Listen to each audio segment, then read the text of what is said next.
Welcome back, 1L. Now that you're an expert at getting rid of the double signs, now we're going to look at a couple of different methods for actually finding the answer. The first one, moving on the number line, we've already talked about, but we're going to do it again from start to finish when you have some double signs. So if we take a look at this, I'm going to highlight these double signs again. We get a positive, negative. So let's think about that again. Adding negatives. Is adding negatives a good thing or a bad thing? If I said I'm going to add some negatives into your life, that wouldn't be very happy. You would not be happy with me. So that means it's a negative thing. So I'm going to take those two signs and just replace them with one negative. So now this is -3 minus 5. Now if we're moving on the number line, this first part, notice its sign did not change. We never changed the sign of our starting point. Our starting point is still -3. And this -5 means when we go backwards 5. Minus is to the left or backwards, and then 5 spaces. So 1, 2, 3, 4, 5. So once we've got rid of the double signs, then it's just moving on the number line that we reviewed yesterday. So the answer here is -8. And if you want a copy of a number line, I can give you a copy of a number line, and then you can have it with you at all times. Now this one, our 7 is our starting point. We don't change that 7. It stays the same. We don't change the sign on it or anything like that. I'm going to highlight again the two double signs in the middle. This says adding positive or subtracting positives. Let's think about that. If I said I'm going to take positives away from you, taking positives away, that's probably not a good thing. You would be very upset with me if I took some of your positive stuff out. So that's overall a negative thing, so we replace it with one negative sign. Now our starting point doesn't change, it's 7, and we're going to subtract 3, which is the same thing you've been doing for years and years and years. 7 take away 3 is just 4. And you don't even need the number line, but if you represent it on the number line, this is how I want to see it. Put a nice big dot on the starting point and then do the jumping spaces back and then put a big box around your finish line.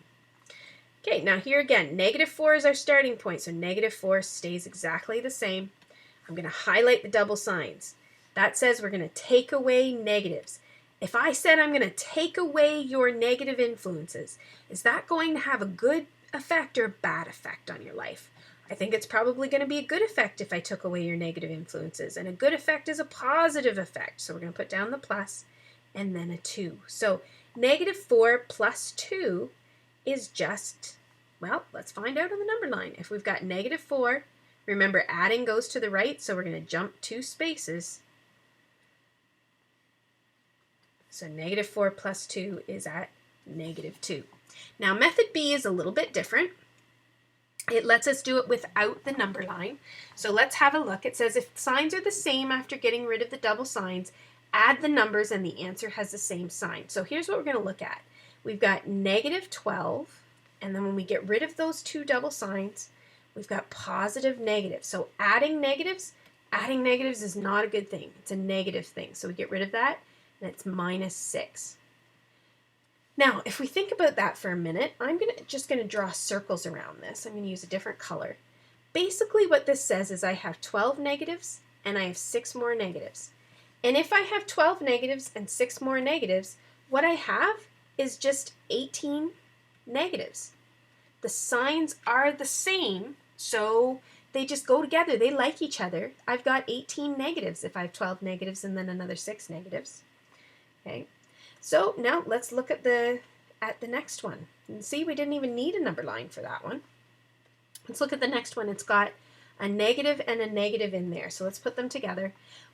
Our starting point is 6. 2 negatives, well, if they have the same signs, they make a positive. Okay? And we have an 8. So what this tells me is that I have 6 positives and 8 more positives.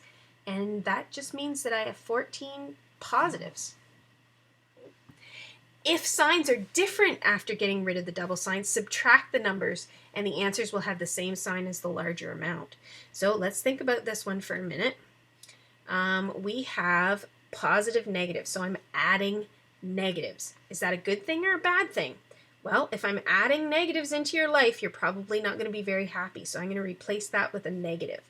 Two things that are different get replaced with a negative. and then we put the 4 down. Well, now I'm going to think of this as 18 positives and 4 negatives. Positive and negatives, they don't like each other. They kill each other. So these 4 negatives are going to kill 4 of these positives. And if 4 positives get killed, I'm left with 14 positives. And that's my final answer. So let's have a look at this last question too. And then you're going to do a bunch of examples. We have 2 positives. If I say I'm going to add positive influences into your life, well, that's a good thing. So I have -8, and then a good thing is a positive thing, 17. So now let's think of these 2 things. I've got 8 negatives and 17 positives. Remember, positives and negatives, they kill each other. They don't like each other at all. So if these 8 negatives are going to kill 8 of those positives, I just have to subtract those 2 numbers. 17 subtract 8 is 9. So I have 9 left over, and since there were more positives to start with, they win. So they're 9 positives, and you don't have to put that plus there if you don't want to. Positive numbers, you would usually just leave them there. Okay, so that's the end of this lesson. You have a worksheet to complete, so get to it before you come back to the next video.